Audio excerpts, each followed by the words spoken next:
नमस्कार दोस्तों, मैं अभिषेक मौर्य अपने YouTube चैनल में आप लोगों का स्वागत करता हूं। और आज पार्ट 2 में हम बात करेंगे इसके ट्रीटीज़ एग्रीमेंट कन्वेंशंस की। इसका पार्ट 1 भी है, आप मेरे YouTube चैनल पे जाके देख सकते हैं। तो पहला इसमें है कि आपका कार्टागेना प्रोटोकॉल ऑन बायोसेफ्टी, जो कि आपका 2003 में फोर्स में आया। और ये protect the biological diversity from the potential risk resulting from modern biotechnology. मतलब जो आपके बायोलॉजिकल डाइवर्सिटीज़ हैं उनको प्रोटेक्ट करना मॉडर्न बायोटेक्नोलॉजीज से, जो उनको ऊपर रिस्क है, उनके ऊपर हार्म है, उनको रिड्यूस करने का काम इसका है। और इसमें जो है जेनेटिकली मॉडिफाइड ऑर्गेनिज्म, इनको इसके अंडर हम रेगुलेट कर सकते हैं, can be regulated under this. ठीक है, तो फिर और आगे हम देखेंगे देखेंगे सेकंड नंबर पे Stockholm convention on persistent organic pollutant. ठीक है, तो इसमें क्या है कि आपका 180 पार्टीज़ हैं इसके। ये आपका एक इंटरनेशनल इन्वायरमेंट ट्रीटी है। ठीक है, इंटरनेशनल इन्वायरमेंट ट्रीटी है। और इसमें क्या है कि develop countries provide new and additional financial resource and measure to minimize the and regulate the persistent organic pollutant to developing nation। मतलब इसमें आपका क्या है कि जो डेवलप कंट्रीज़ हैं वो आपका फिनेंशियल सोर्स प्रोवाइड करेंगी और मेजर्स प्रोवाइड करेंगी डेवलपिंग नेशंस को, कि इसको हम मिनिमाइज़ कर सकें इसके इफेक्ट को। ठीक है, और इसी कन्वेंशन के अंदर आपका 8 जो पेस्टिसाइड्स हैं उनको रेगुलेट किया गया है। पहला एल्ड्रीन, क्लोरोडेन, डीडीटी, डेल्ड्रीन, एड्रीन, हेप्टाक्लोर, माइडेक्स, टोक्साफिन।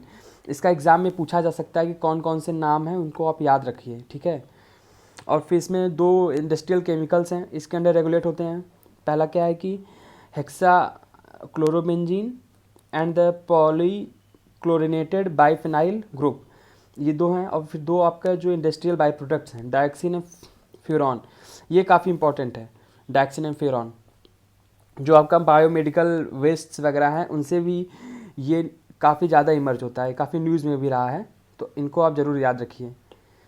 मतलब बायोमेडिकल वेस्ट जो रेगुलेशंस हैं उसके अंडर भी इनको रेगुलेट किया जाता है। ठीक है, फिर इसके बाद थर्ड नंबर पे आपका है बेजल कन्वेंशन, जो कि आपका बेजल कन्वेंशन। और जो बेजल आपका है वो स्विट्ज़रलैंड में है। ठीक है,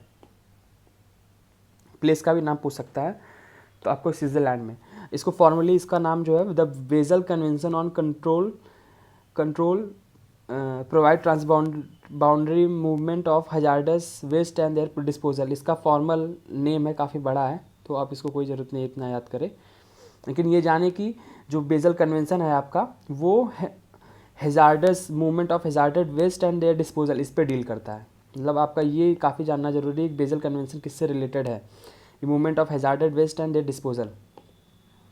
ठीक है, फिर उसके बाद आता है ये 1992 में स्टार्ट हुआ, फोर्स में आया।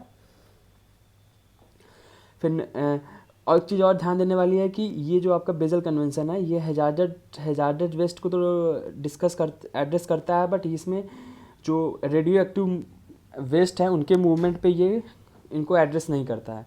तो एग्ज़ाम में ये पूछ सकता है कि इसमें रेडियो एक्टिव वेस्ट इंक्लूड है कि नहीं है। ठीक है, तो आपका ये नहीं है। इसका जो ऑब्जेक्टिव है stop dumping of hazarded waste from develop countries in developing nation. ठीक है, मतलब जो डेवलप कंट्रीज़ हैं वो अपने जो हेजार्डेड वेस्ट हैं उनको डेवलपिंग कंट्रीज़ में डंप ना कर सके। ठीक है, तो उसको ये रेगुलेट करता है, उसका ऑब्जेक्टिव यही है। फिर उसके बाद आपका है रोटरडम कन्वेंशन, जो कि रोटरडम आपका जो प्लेस है वो आपका नीदरलैंड में है। ठीक है, तो और इसका जो फॉर्मल नेम है Rotterdam convention on the prior informed consent procedure for certain hazardous chemical and pesticide in international trade. ये फॉर्मल नाम है, आप उतना कोई जानने की इतना कोई आवश्यकता नहीं, लेकिन ये ज़्यादा जानने की ज़रूरत है कि ये किस में डील करता है। ठीक है, तो ये जो हेजार्डस केमिकल एंड पेस्टिसाइड्स ये जानना ज़रूरी है कि ये रोटरडम कन्वेंशन जो है आपका certain hazards chemical and pesticides में डील करता है। एक आपका एक इंटरनेशनल मल्टीलैटरल ट्रीटी है, ये 2004 में ये इफेक्ट में आया। और ये शेयर रिस्पॉन्सिबिलिटीज़ मतलब ये है कि आपका जो कंट्रीज़ जो हैं सब सारी मिल के इस पे एक रिस्पॉन्सिबिलिटी शेयर करें कि इनको हमें कैसे कम करना है। हैजार्डस केमिकल और पेस्टिसाइड के जो मूवमेंट हैं इनको कम करना है।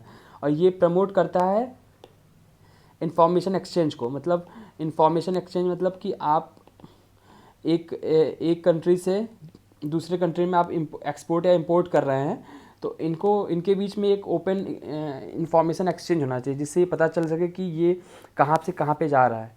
तो proper labelling and direction for safe handling. फिर आपका 6 नंबर पे जो आपका है मीना माता कन्वेंशन ऑन मरकरी, ठीक है।